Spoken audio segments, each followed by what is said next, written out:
अगर अपन श्री राम महायज्ञ की अगर बात करें, क्षेत्र में जब से श्री राम महायज्ञ होने लगे हैं तो सबसे पहला ऐसा बताते हैं, सबसे पहला जो श्री राम महायज्ञ है वो मणिदास जी महाराज ने करवाया था। वो श्याम मंदिर नारायणपुर में करवाया था।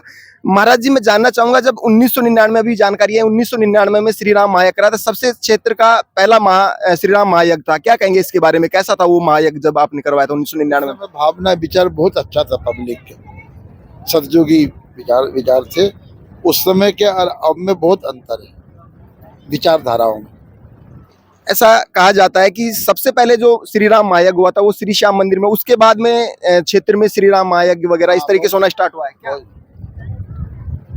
सबसे प्रथम श्याम मंदिर में हुए थे, उसके बाद में श्याम सुंदर दास सियाराम दास जी के स्थान पर हुए, उसके बाद और सभी जगह हुए। कितने समय की बात हो गई सर महाराज जी? वो करीब जो है 25 साल हो गए। तो 25 साल पहले श्री श्याम मंदिर में ये श्री राम महायज्ञ का शुभारंभ हुआ था। उसके बाद में क्षेत्र में श्री राम महायज्ञ हो रहे हैं। हमारे साथ सेठ जी भी हैं, उनसे भी बात करेंगे। सेठ जी, अभी मैन जी से बात हुई है कि सबसे पहला जो महायज्ञ हुआ था श्री राम महायज्ञ वो श्याम मंदिर में होता, क्या कहेंगे?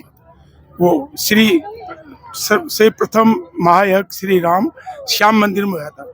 गुरुजी श्री मणि रामदास जी ने करवाया था 1999 में।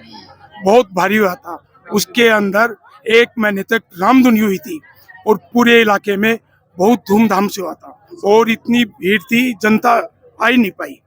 21 कुंडी हुआ था श्री राम महायज्ञ, जो पहला यज्ञ हुआ था। और उस समय जनता 24 घंटे रात दिन परिक्रमा में और बहुत भयंकर थी उस समय पहले यज्ञ में, और पूरे इलाके में गुरु जी का भंडारा हुआ था।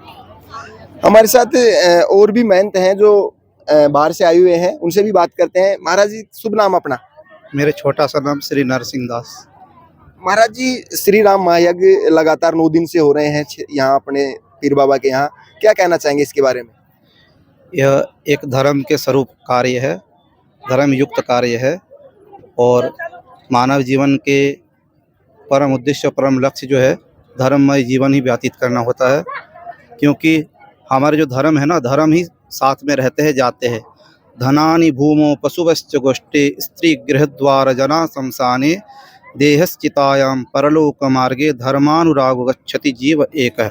अर्थात धनानि भूमो, हम सब जितने भी धन अर्जित करते हैं वो सब हमारे जाने के बाद भूमि पर रह जाते हैं। पशुवश्च गोष्ठे, जो पशुधन हम अर्जित करते हैं वो जो लकड़ी की खुट्टी आदि उसमें बंधे हुए रह जाते हैं। स्त्री गृहद्वारो, स्त्री हमारे कहाँ तक साथ देते, घर के दरवाजे तक साथ देती है।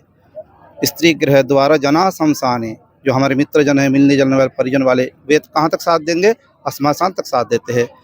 लेकिन धर्मानुरागो गच्छति जीव एक है, हमारे साथ में जाने वाले सो धर्म ही है। और धर्म के स्वरूप इंसान को स्वर्ग मिलते हैं और पाप कर्म के स्वरूप नरक मिलता है। और यहाँ पर जब जीव आते हैं तो स्वर्ग से आए हुए जीव का भी लक्षण देखने को मिलता है और नरक से आए हुए जीव का भी लक्षण देखने को मिलता है। जो स्वर्ग से आते हैं उसके जीवन में कुछ लक्षण देखने को मिलता है। स्वर्गे स्थितानां महि जीवलोके चत्वारि चिन्हानि वसन्ति देहिनां दानो प्रसंग मधुरा च वाणी देव आचरणम पितृणम तर्पणम च। स्वर्गे स्थितानां महि जीवलोके, जब स्वर्ग से पृथ्वी मही यानी पृथ्वी लोक में जब जीवात्मा आते हैं तो चत्वारि चिन्हानि वसन्ति देहिनां, 4 चिन्ह उसके शरीर पर देखने को मिलता है। क्या क्या? दानो प्रसंग, वो व्यक्ति दानशील होता है। दानो प्रसंग मधुरा च वाणी, उसके वाणी पर मधुरता होती है।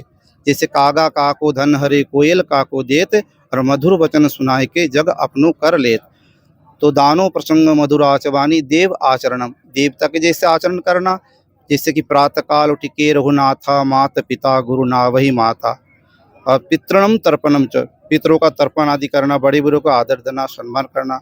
ठीक उसी प्रकार नरक से भी जीवात्मा आते हैं इस पृथ्वी लोक में, उस नरक से आए हुए जीवात्मा के भी कुछ देखने को लक्षण मिलता है। वो लक्षण क्या होता है कि अत्यंत कोप कटुकाच वाणी दलिद्रता बंधु स्वभाग वैरम नीचो प्रसंग कुलहीन सेवा एतानि चिन्हानि नरकागतानाम। अत्यंत कोप, अतिशय क्रोधी होते, क्रोध तो सबके अंदर में होते, लेकिन अत्यंत कोप, कटुकाच वाणी, उसके वाणी कड़ुआपन होता है। अत्यंत कोप कटुकाच वाणी, दलिद्रता, उसके जीवन में दरिद्रता लगा रहता है। दरिद्रता और गरीबी दोनों शब्द है, दोनों में अंतर है। गरीब वो होते हैं जिसको भगवान ने थोड़े ही दिए लेकिन भगवान को धन्यवाद देता है, ये प्रभु आपने तो इतने मेरे पर कृपा की मैं इसको रख भी नहीं पाऊंगा। और दरिद्र वो होते हैं जिसके पास अथाह है लेकिन मन में संतोष नहीं है, भगवान को धन्यवाद नहीं देते, वो है दरिद्र। दरिद्रता और बंधु स्वभाव बैरम, अपने परिजनों से मित्रजनों से हमेशा बैर रखने वाले। तो एतानि चिन्हानि नरकागतानाम, ये सब चिन्ह नरक से आए हुए जीव के अंदर में देखने को मिलता है। यानी धर्म युक्त कार्य करने से स्वर्ग की प्राप्ति होती है और स्वर्ग के ऊपर, स्वर्ग से भी ऊपर मोक्ष होते हैं जो परमात्मा की विशेष कृपा होने के बाद ही प्राप्ति होती है। तो ये बाहर से आए हुए महाराज जी, तो बहुत ही सुंदर बात इन्होंने कही है कि धर्म करने से स्वर्ग की प्राप्ति होती है और स्वर्ग से ही मोक्ष की प्राप्ति होती है। कैमरामैन मुरारी के साथ में पिंटू कुमार, देखते रहिए पिंटू की नजर।